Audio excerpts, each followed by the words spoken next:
Je rappelle que Monsieur Deva, il est chef de service de neuropédiatrie et centre des maladies inflammatoires et métaboliques du CHU de Kremlin-Bicêtre. Donc, il va nous traiter les encéphalites post-infectieuses et auto-immunes. Donc, Monsieur Deva, à vous la parole. Bonjour, merci. Je vais essayer de partager l'écran. Voilà, normalement, vous devez voir mon écran et ma présentation. Donc, je remercie encore une fois l'ensemble du comité. Tu fais plein écran. Ouais. Diaporama. Voilà, c'est parfait. Très bien. Donc, du coup, merci encore une fois au comité d'organisation et au professeur Boussoui de me donner cette opportunité, encore une fois, même si c'est virtuel, de partager avec vous nos résultats et nos connaissances. Donc, du coup, ce qui m'a été demandé de traiter, c'était donc les encéphalites post-infectieuses et auto-immunes, qui est donc un grand pan, et même si post-infectieux et auto-immune peut être parfois presque la même chose. Donc, je n'ai pas de lien d'intérêt. Donc, tout d'abord, concernant donc la définition, c'est bien sûr une inflammation de l'encéphale, avec le terme IT qui est associé donc à l'encéphale, donc une inflammation de l'encéphale. Ça reste quand même une maladie rare qui touche environ 10 à 100 000 enfants dans les pays occidentaux. Ça reste une maladie grave parce qu'on a une mortalité d'environ de 6%. Même si on a réussi à baisser la mortalité, les séquelles restent quand même très importantes, entre 50 à 80% des cas en fonction des étiologies. Donc, je vous ai un peu schématisé quelques encéphalites, quelques étiologies d'encéphalite. Donc, vous avez donc bien sûr l'encéphalite infectieuse. Donc, il va suivre donc une infection par un virus. Et classiquement, ce que vous connaissez, c'est l'herpès virus. Et je vous ai mis donc une image d'une infection d'un herpès virus. Il peut y avoir aussi bien sûr des encéphalites bactériennes ou parasitaires. Et c'est donc des infections directes en fait du système nerveux central, des cellules du système nerveux central qui peuvent contribuer donc à cette inflammation du système nerveux central. Ensuite, vous pouvez avoir des tableaux d'encéphalite qui vont suivre en fait l'infection. Donc là, il ne s'agit pas d'une atteinte directe du virus ou de l'agent pathogène du système nerveux central, mais on va avoir donc une activation des cellules immunitaires via les virus ou les bactéries qui vont contribuer donc à la sécrétion en fait de médiateurs et de cellules type TCD4, TCD8, voire même des lymphocytes B qui vont sécréter donc après être transformés en plasmocytes des anticorps, et l'ensemble de ces médiateurs ou cellules ou anticorps vont attaquer donc le système nerveux central suite à un emballement qui est donc mal contrôlé et donner donc cette encéphalite. Ensuite, vous allez avoir donc une encéphalite auto-immune qui va être la même chose, sauf qu'ici, on n'a probablement pas de cause infectieuse qui précède en fait le tableau. Donc, encore une fois, ça reste donc quelque chose que l'on retient, surtout quand on retrouve des anticorps particuliers dont on détaillera tout à l'heure. Donc, vous allez avoir donc l'encéphalite post-infectieuse qui va donc suivre une infection, et à côté, vous allez avoir donc des encéphalites auto-immunes pour lesquelles on ne trouve pas tout le temps des infections, mais peut-être parfois on peut avoir des infections qui ont précédé un mois ou plusieurs mois avant de développer donc le tableau clinique d'encéphalite. Maintenant, c'est plutôt ces deux aspects-là que je vais donc aborder. Maintenant, concernant donc la définition, les critères, est-ce qu'il y a donc des critères d'encéphalite? Il y en a une qui a été déjà publié dans les années 2013, donc avec un consortium international. Et pour retenir donc le tableau d'encéphalite, il fallait donc un critère majeur qui était donc l'altération de l'état mental, qui peut aller donc d'un trouble de la conscience, d'une léthargie, d'une modification du comportement, qui dure donc plus de 24 heures, et il fallait donc qu'il n'y ait aucune autre cause qui soit identifiée, en particulier un traumatisme ou autres éléments. À cela peuvent s'associer donc des critères mineurs qui peuvent être donc une fièvre plus de 38 dans les 72 heures qui précèdent ou qui suivent en fait le tableau clinique, des crises convulsives qui ne doivent pas être associées donc à une épilepsie préexistante, un déficit neurologique focal, un LCR inflammatoire avec une pléocytose à plus de 5 éléments, une IRM cérébrale et ou médulaire anormale et bien sûr un électroencéphalogramme qui montre donc un tracé compatible à une encéphalite et non associé à d'autres causes. Quand on a donc le critère majeur plus 2 critères mineurs, on peut commencer à parler donc d'une encéphalite possible. Quand vous avez donc le critère majeur et 3 ou voire même plus de critères mineurs, là, l'encéphalite est probable, voire confirmée. Donc, depuis, il y a eu donc beaucoup de travaux en fait sur les encéphalites et en particulier avec l'avènement de nouvelles techniques de détection des anticorps, il y avait donc une nécessité importante de pouvoir définir les encéphalites auto-immunes. Et dans ce travail, qui était aussi un consortium international, il a été décidé d'avoir donc des critères un peu plus spécifiques pour les encéphalites auto-immunes. Comme vous pouvez voir, là, par exemple, il n'y a plus il y a un délai durant lequel on pourra poser encore le diagnostic d'encéphalite auto-immune, c'est d'environ de 3 mois. Alors qu'au tout début, on se disait qu'une encéphalite, c'est plutôt aigu, ça ne peut que survenir donc dans les semaines qui précèdent en fait, dans les semaines de l'apparition des tableaux, des signes cliniques. Ici, c'est plutôt donc 3 mois et des signes cliniques qui peuvent nous faire orienter vers un tableau d'encéphalite doivent être des troubles de la conscience, encore une fois. Ça peut être simplement un déficit focal, des troubles cognitifs, une régression brutale en fait du développement neurologique de l'enfant, des mouvements anormaux, des troubles psychiatriques et bien sûr des crises convulsives qui sont donc inexpliquées, qui ne viennent pas sur un tableau d'épilepsie déjà connu. Là-dessus, on va associer des examens paracliniques, un électroencéphalogramme qui est donc anormal, un LCR inflammatoire, une IRM pathologique et bien sûr, dans des contextes un peu particuliers, on peut aller faire donc une biopsie cérébrale pour confirmer donc l'atteinte inflammatoire du système nerveux central. Tout cela va être simplifié si on retrouve des anticorps. Le plus important dans ces critères, il faut absolument exclure les autres causes. Parce qu'on peut se retrouver, je vous dirai ça tout à l'heure, on peut se retrouver avec des tableaux où on n'a pas les examens paracliniques qui nous aident, on n'a que les tableaux cliniques qui sont donc présents. Et dans ce contexte-là, on doit vraiment faire attention pour exclure les autres causes avant de retenir donc une encéphalite auto-immune.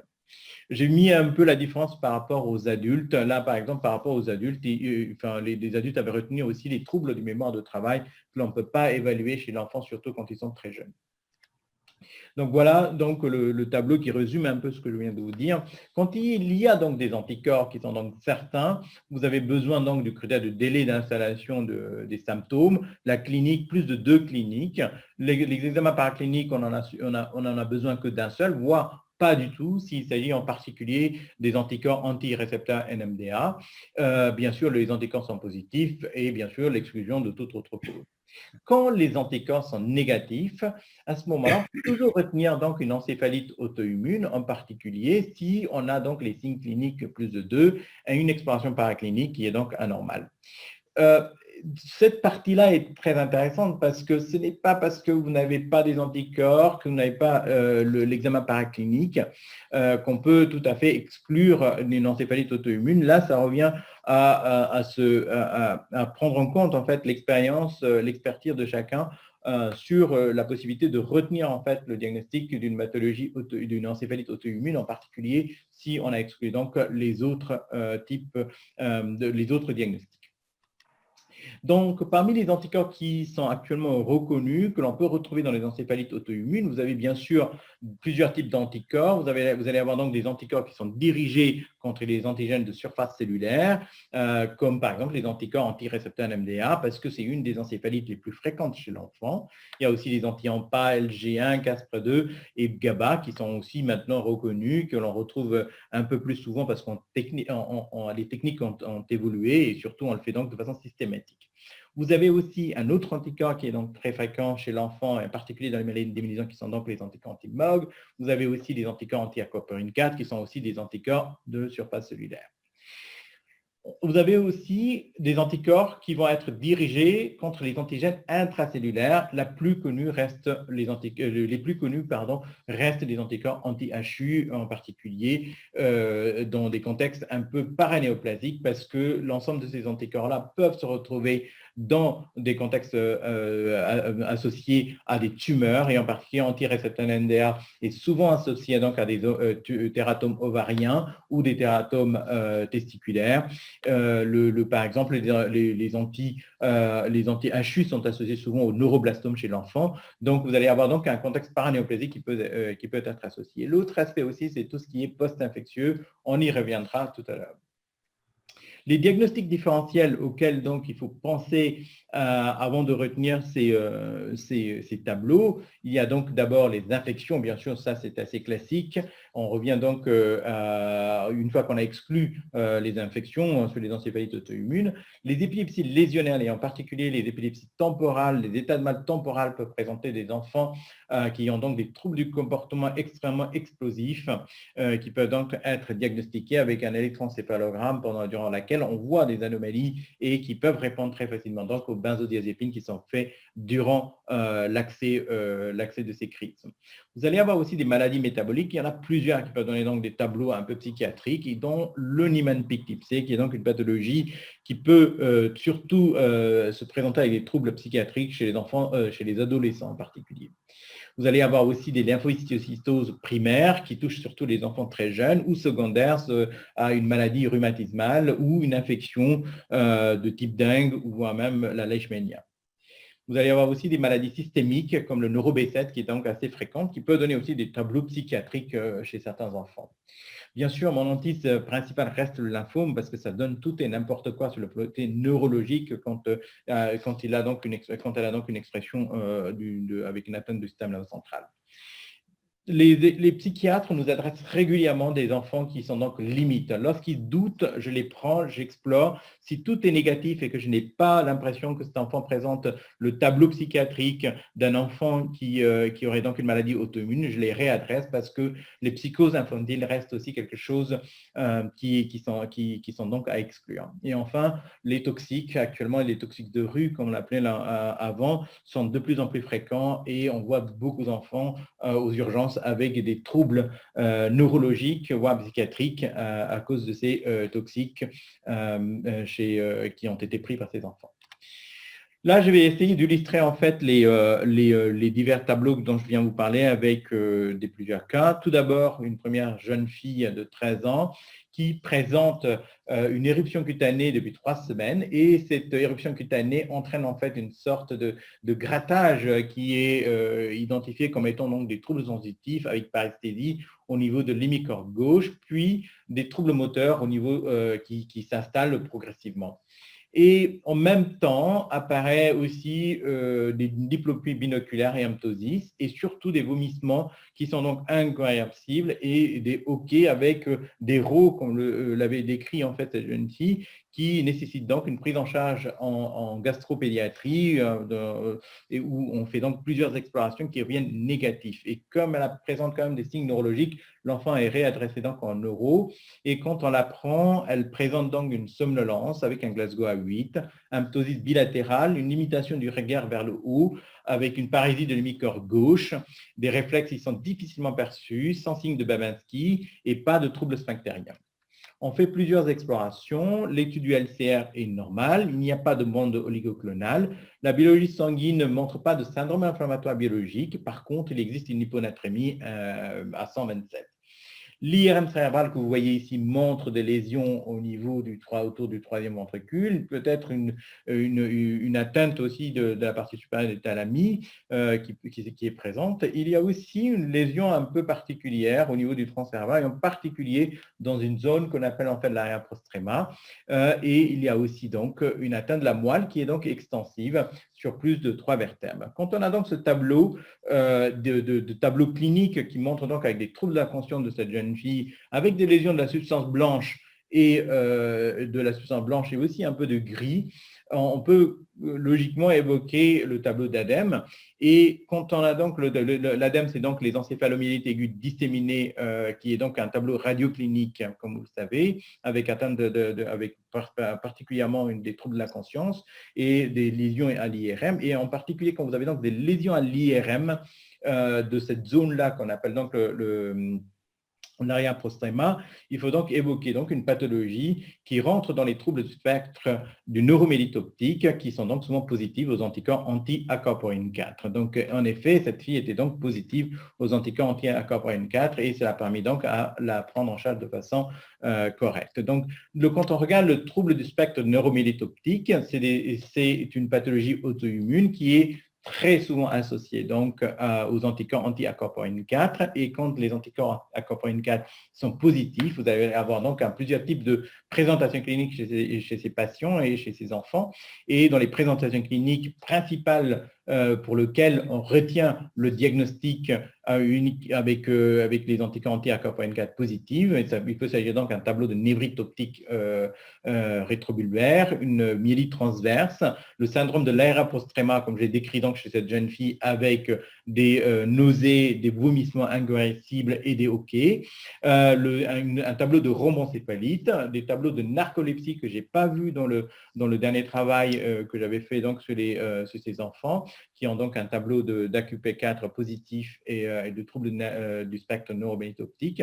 Vous pouvez avoir aussi des syndromes diencéphaliques avec des lésions typiques, comme je vous ai montré tout à l'heure et que je vous montre ici.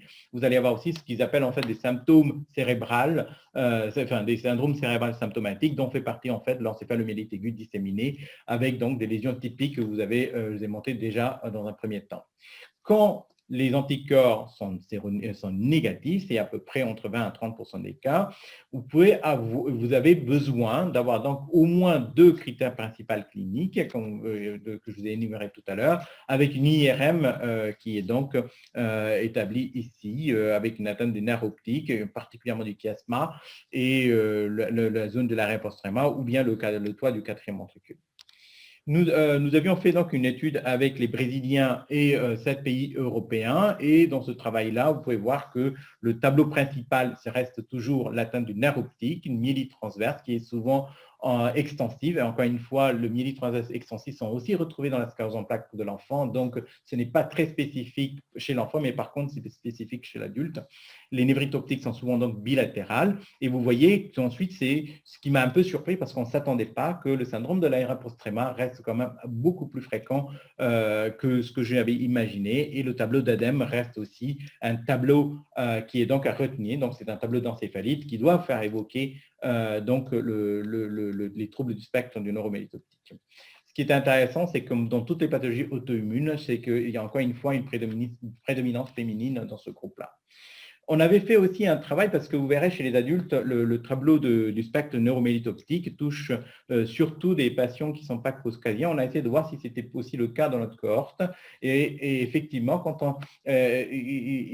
d'une part, on avait vu que les formes graves touchaient surtout les patients non caucasiens. Comme vous pouvez voir ici, c'est que le tableau EDSS qui mesure donc le handicap de l'enfant était donc très élevé au moment de la maladie, et quand on le suit et à distance lors de leur dernier suivi, ça reste aussi très élevé par rapport aux patients caucasiens. Donc, cela veut dire que les enfants gardent en fait des séquelles les enfants non caucasiens gardent des séquelles plus graves que les patients caucasiens.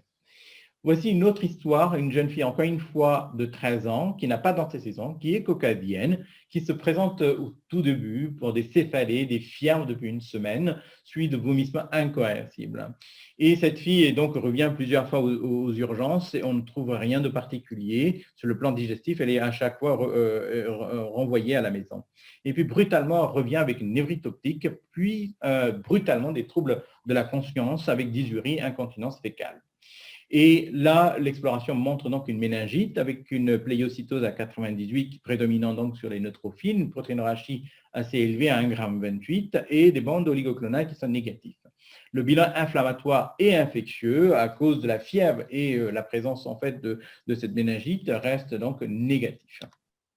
Vous allez me dire, il nous présente donc la même histoire une deuxième fois avec cette lésion-là que je vous ai montré déjà avec une atteinte du quatrième ventricule, une lésion du tronc cérébral et éventuellement du pédoncule cérébelleux, et une lésion assez extensive de la moelle qui va donc très très loin, ça descend même jusqu'au niveau thoracique, voire même lombaire. Et donc, du coup, on a bien sûr cherché les AQP4 qui sont donc négatifs. Et donc, on avait fait systématiquement la recherche d'un autre anticorps qui sont donc les anticorps anti-MOG qui sont cette fois-ci positifs. Tous ces syndromes que maintenant que l'on définit comme étant donc des syndromes déminilisants associés aux anticorps anti-MOG, c'est une nouvelle entité qui est de plus en plus à la mode. Il y a beaucoup de publications actuellement à la fois chez les adultes et chez l'enfant. Et cela se traduit aussi encore une fois avec des névrites optiques majoritairement bilatérales, comme on l'a vu dans la cohorte française. Et ensuite, c'est suivi aussi par des tableaux d'encéphalomyélite aiguë disséminée, des tableaux d'encéphalite dans environ un tiers des cas, suivis aussi de myélite transverse. On a essayé de voir s'il y avait des critères qui nous permettaient en fonction du tableau clinique, qui nous permettaient donc de savoir si ça récidivait plus ou moins, parce que ces tableaux, que ce soit AQP4 ou MOG, c'est récidive. Les AQP4 récidivent beaucoup plus fréquemment que les MOG. Les MOG récidivent en fonction des cohortes étudiées entre 27 à 50% des cas. Chez nous, on avait donc à peu près 49% des enfants qui avaient récidivé. Encore une fois, c'est des études rétrospectives dans ce travail-là. Et on n'avait pas vu de différence dans la présentation clinique. Par contre, on avait vu donc des différences en fonction de l'âge. Plus l'enfant est jeune, plus le tableau d'ADEM, donc d'encéphalomyélite aiguë disséminée, était donc fréquent. Et plus l'enfant était vieux, plutôt on voyait donc des tableaux de névrite optique rétrobulbaire. Donc déjà, vous avez donc une différence de la présentation en fonction de ces fameux anticorps. Et quand on regarde maintenant l'évolution à long terme de ces patients, on voit que le DSS, qui est encore une fois le facteur un score de handicap, et en particulier chez l'enfant, on va se limiter surtout sur le côté motricité. On voit que c'est très faible. Donc les enfants ne présentent pas beaucoup de troubles moteurs. Par contre, ils peuvent garder donc dans un tiers des cas des troubles visuels. Encore une fois, les troubles visuels, ça peut aller donc juste des troubles de la vision des couleurs jusqu'à donc une amputation du champ visuel dans ce contexte-là, et à peu près un quart des enfants présentaient donc des difficultés cognitives.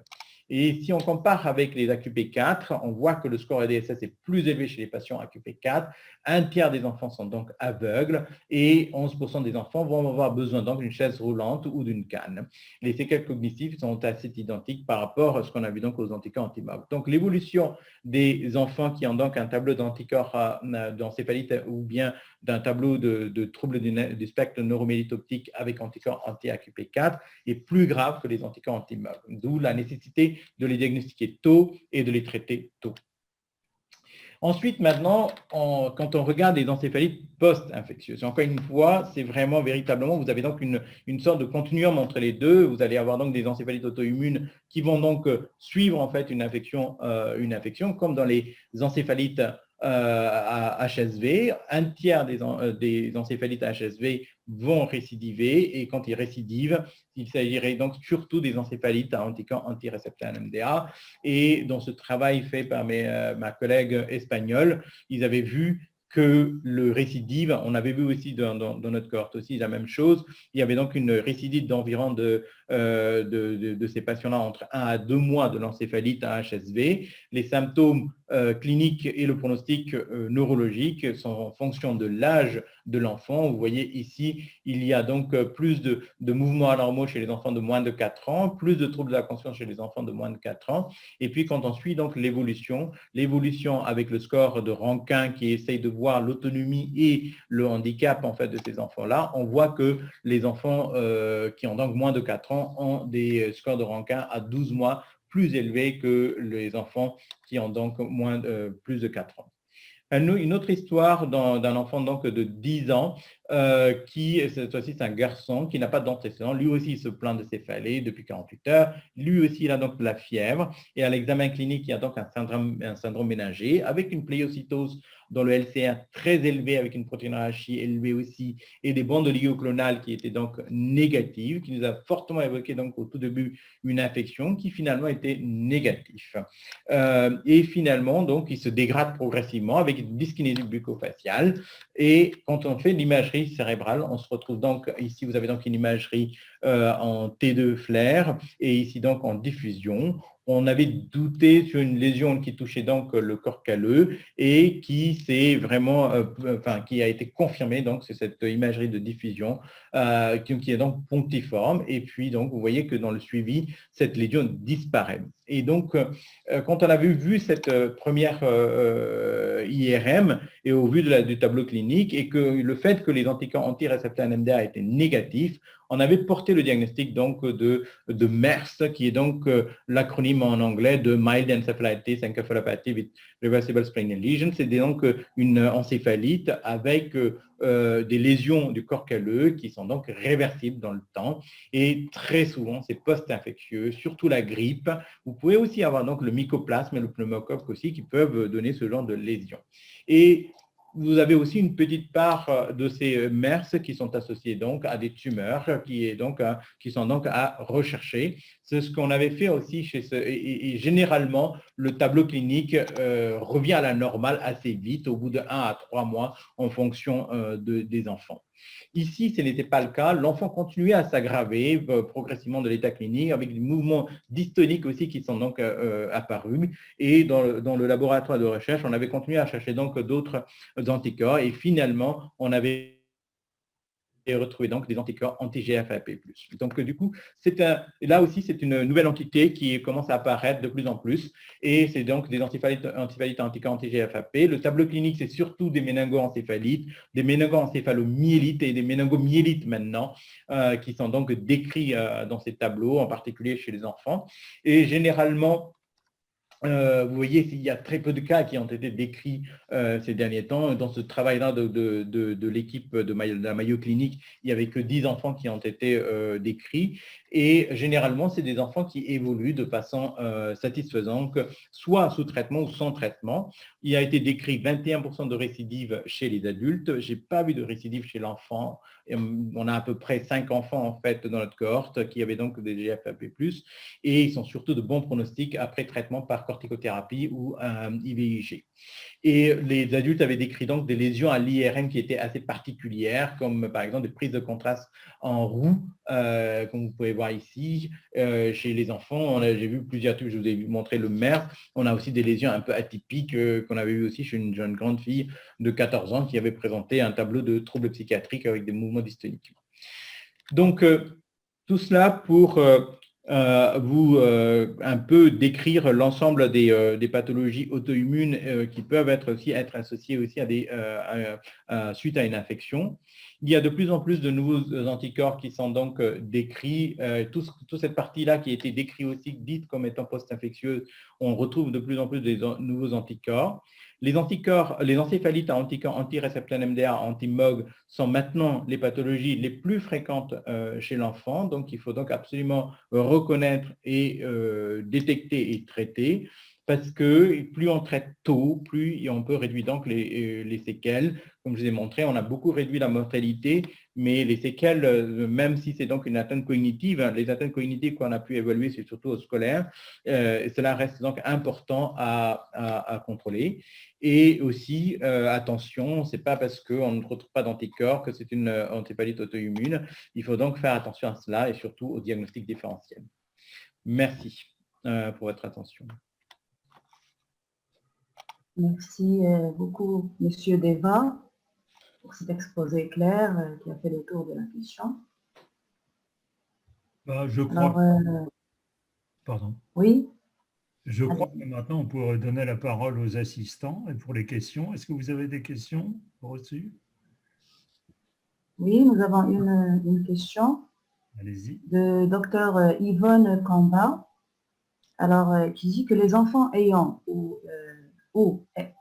eu une maladie auto-immune quelconque ont-ils plus de risques d'avoir une encéphalite auto-immune post-infectieuse?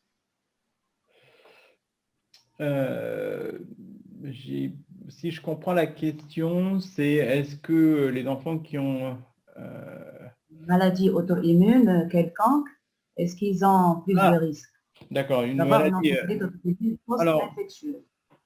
Donc, l'association avec une maladie auto-immune, c'est donc autre, avec une encéphalite auto-immune, bien sûr, ça existe, mais ça reste comme assez faible si on prend par exemple les maladies systémiques en particulier.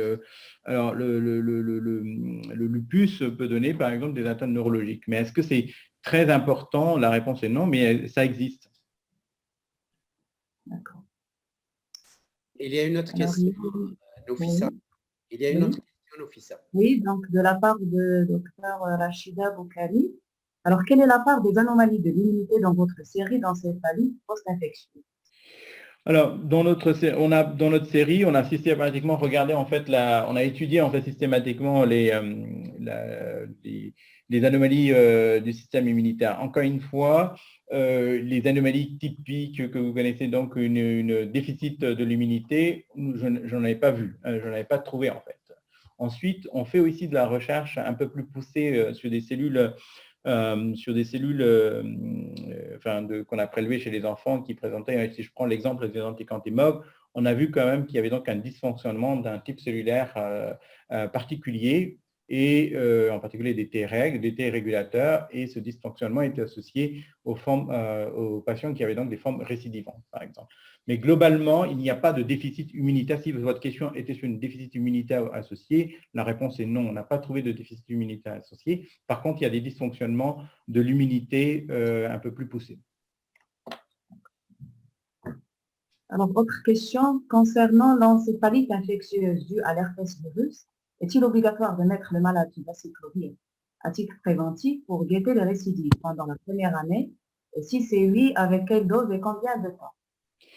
Alors, on ne met pas les récidives, par exemple, chez les patients qui ont récidivé, on avait donc dans la cohorte même espagnole, il y avait donc à peu près 2% pour être exact. Et nous aussi, on avait donc à peu près 2 enfants sur les 82 enfants qu'on avait suivis, qui avaient donc un HSV qui était positif lors de la récidive. Donc, ça reste rare. Hein. Donc, c'est ces patients-là qui sont souvent suivis en fait conjointement avec l'équipe de Necker pour voir s'ils n'ont pas de mutation, parce que vous savez qu'il y a des encéphalites HSV qui sont donc d'origine génétique, hein, qui ont besoin, donc ceux-là, ils ont besoin donc d'une prévention avec de l'acyclovir. Chez les autres, le tiers là dont je vous ai présenté, la réponse est non. On n'a pas besoin de mettre en fait de traitement globalement chez les enfants qui présentent donc une encéphalite HSV. On n'a pas besoin de mettre donc un traitement préventif. Quand ça récidive, il faut surtout vérifier si ce n'est pas une récidive liée donc à l'HSV. Là, la PCR vous répondra. Si c'est le cas, il faut mettre un traitement. Il faut essayer de voir s'il n'y a pas de déficit, une mutation génétique connue en fait qui est liée donc à la récidive. Et sinon, regardez s'il n'y a pas une pathologie auto-immune associée, parce que le traitement n'est pas pareil. Donc, si c'est une pathologie auto-immune, le traitement est un immunosuppresseur, ce n'est pas l'acyclovir. Je ne mets pas d'acyclovir en fait chez ces enfants, donc on les traite de façon systématique avec du rituximab en particulier chez nous. Donc attention, ce n'est pas la même chose. Alors, une question de Nassif Fouda. Qu'en est-il de l'ataxie au gluten chez l'enfant? Alors, si je comprends, l'ataxie au gluten, c'est l'ataxie qui est associée en fait à la maladie à l'intolérance au gluten. Hein. Donc, si je comprends bien, c'est une pathologie aussi que l'on a qui est auto-immune. On les traite avec des corticoïdes. Enfin, en tout cas, je ne parle pas du côté digestif parce que je me focaliserai que du côté neurologique. Donc, on avait traité, mais le traitement reste quand même la cause de cette ataxie qui est liée donc à l'intolérance au gluten qu'il faut traiter en particulier. D'accord. Alors, une question. Oui? Tu as une question d'Algérie. Oui, une question d'Algérie. Dans la lecture du LCR, la bande oligoclonale est-elle systématique? La réponse est oui. Nous, on le fait systématiquement parce que ça nous permet, en fait, quand on fait, comme je vous ai dit, donc ça reste le diagnostic d'encéphalite auto-immune, voire même post-infectieuse, reste un diagnostic d'élimination. Donc, j'ai besoin absolument d'avoir donc toutes les causes, d'exclure en fait les autres causes qui sont donc assez classiques, et en particulier les maladies métaboliques. Donc, quand on a donc des bandes oligoclonales, je cherche systématiquement les bandes oligoclonales afin de pouvoir exclure des diagnostics ou bien de confirmer des diagnostics. D'accord. Alors, il y a une question. Ah. Qu'est-ce qu'on peut dire de la Corée de Sydenham, Diva? Oui, donc c'est aussi une encéphalite post-infectieuse qui est donc assez fréquente dans certains pays, enfin assez fréquente et encore une fois ça reste rare. Donc c'est aussi une pathologie auto-immune. Vous avez dans ce même item, vous allez avoir aussi les entités sur lesquelles on nomme un peu avec des termes un peu complexes que les PANDAS, qui sont donc des troubles psychiatriques qui aussi surviennent après des infections à streptocoque. Donc, ça reste quand même des pathologies qui sont donc secondaires à une infection et donc à une pathologie auto-immune. Et encore une fois, tout le système, c'est pour ça que je vous ai montré le figure, je ne voulais pas aller très loin parce que je pensais que la physiopathologie resterait un peu trop lourd dans cette audience. Donc, encore une fois, toutes les pathologies, que ce soit auto-immunes ou post-infectieuses, sont liées donc à un dysfonctionnement du système immunitaire qui va donc mal reconnaître en fait les protéines du soie et ils vont donc reconnaître les protéines du soie comme étant donc une protéine virale ou une protéine du virus ou bactérienne. Donc, du coup, c'est vraiment un dysfonctionnement du système immunitaire qui fait que ces maladies surviennent. Donc, la Corée de Sydenham reste aussi donc une pathologie post-infectieuse. Il y a une collègue qui est parmi nous qui dit que pour nous qui n'avons pas la possibilité de faire les auto-anticorps devant un tableau clinique et des données IRM, est-ce que c'est possible de commencer les corticoïdes ou les immunoglobulines IV sans preuve après avoir éliminé l'herpès? Une fois qu'on a, si vous êtes, alors bien sûr, donc vous n'allez pas avoir tout de suite les anticorps. Je ne proposerai pas les corticoïdes quand vous avez donc des doutes. Par exemple, un tableau clinique typique maintenant qui est reconnu que donc trouble des mouvements anormaux, dyskinésie bucco-faciale et des dyskinésies bucco-faciales typiques et des mouvements anormaux associés avec des troubles psy associés. Chez ces enfants-là, si vraiment vous avez vraiment typiquement un tableau d'encéphalite antirécepteur MDA, de commencer donc, une fois que vous avez éliminé les infections, commencez donc les corticoïdes ou les IVIG. Je proposerais plutôt les IVIG plutôt que les corticoïdes, je vous dirai plutôt après pourquoi. Parce que oui, on peut, nous on le fait, nous non plus, les délais c'est à peu près une semaine en fait pour avoir en région parisienne, pour avoir donc les résultats, parce que j'ai la chance d'être associé donc avec un laboratoire qui le fait rapidement, mais globalement c'est même plus de 2 semaines en fait en province. Donc du coup, quand on est devant ces tableaux-là, bien sûr, on peut commencer, mais quand vous avez donc un tableau de récepteur NMDA, je proposerais plutôt des IVIG que des corticoïdes. Je sais que chez les adultes, les corticoïdes fonctionnent très, très bien. Dans d'autres pays, comme l'Inde, par exemple, ils proposent systématiquement les corticoïdes parce qu'on n'a pas les moyens d'avoir donc des IVIG. Et donc, du coup, quel que soit… Mais pour nous, la raison pour laquelle je suggérerais plutôt des IVIG, c'est parce que les corticoïdes, les enfants ne répondent pas très très bien aux corticoïdes parce que ce n'est pas paranéoplasique. Dans les récepteurs NMDA sont souvent paranéoplasiques avec plutôt 8%, alors que chez les adultes, c'est plutôt 50%. Donc, du coup, c'est dans ce contexte-là. Mais les deux sont possibles. Pardon. Je peux poser une question, Dominique? Oui, bien sûr. Alors, d'abord, une petite question. En pratique, les enfants qu'on reçoit, ils se présentent avec un tableau d'encéphalopathie herpétique qui ressemble à l'herpès, d'encéphalite herpétique.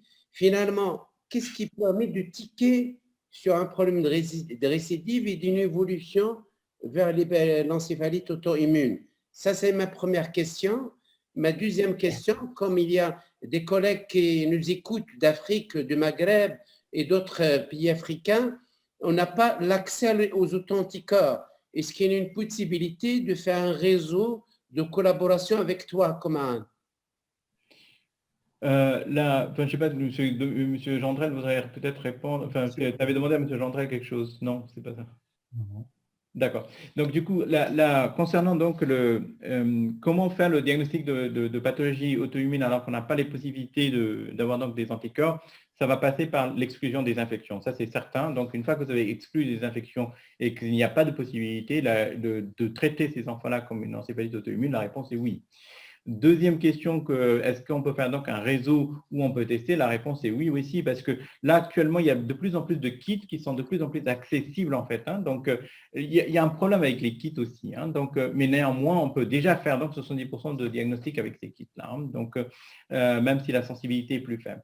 Donc, il y a des kits et faire donc un réseau de détection pour les auto-anticorps, je suis très ouvert, j'ai déjà proposé, donc du coup, avec plaisir, hein, avec les pays qui ont besoin, par exemple, les anti-MOG, encore une fois, les kits ne sont pas très faciles à avoir, ça coûte encore très cher. NMDA est beaucoup moins cher, je pense, donc c'est assez facile de l'avoir, mais je ne connais pas les prix exacts, mais je trouvais qu'ils ont beaucoup baissé les prix. Mais pour les autres, etc., si vous avez besoin pour les MOG, nous, on est tout à fait ouverts. Et même pour les NMDA récepteurs, à partir du moment où on fait donc un consortium ensemble pour vous aider, il n'y a aucun problème, on le fera. Merci. Bien. Est-ce qu'il y a d'autres questions? Ben, il me reste à remercier d'une part l'orateur, parce que j'ai appris énormément de choses. Hein. S'il y avait encore le choix de l'internat, je viendrais chez vous, mais à mon âge, avec plaisir, M. Gendrel. Merci Mohamed, merci pour cette session, merci à tous les orateurs. On n'est malheureusement pas à Marrakech à partager le couscous que tu nous as proposé, mais le couscous virtuel reste une invention à faire et on vient pas te voir. En tout cas, merci et bravo pour l'organisation de ce symposium. Ce méchant, ce vilain virus qui nous a attaqués, j'espère qu'avec l'hygiène, avec la vaccination, les choses vont se régler. C'est le souhait de tout le monde. Alors, je suis très content de ce début de cet après-midi où il y avait des exposés très intéressants sur l'apport des nouvelles technologies dans le diagnostic étiologique des infections respiratoires aiguës basses de l'enfant avec ZER. Il y avait la tuberculose latente avec Christophe Delacour, et puis les encéphalite post-infectieuses auto-immunes avec Kumaran Divya qui nous a toujours habitués à des exposés vraiment hyper intéressants. Toujours ce sujet nous fascine. Peut-être même la prochaine fois, on reste invité pour nous parler. Remets-en, je continue. Remets-en une couche, je continuerai à apprendre. Exactement. Merci beaucoup. Nous allons prendre 10 minutes. Nous allons pour prendre un café virtuel et j'invite les collègues qui nous regardent, d'accord, à aller visiter les posters sur le site de la SOMIPEV. Donc, nous allons commencer exactement avant 16h35. Hein, d'accord. Et il faut que professeur Melki, Bohro, Gueddari et Islam Khalifa se préparent pour démarrer avec M. Godlus à 16h35. Voilà. Bravo, je reconnais bien là ton sens de la discipline. Merci infiniment de ton invitation. Merci Dominique, merci à tout le monde. Merci beaucoup. Au revoir.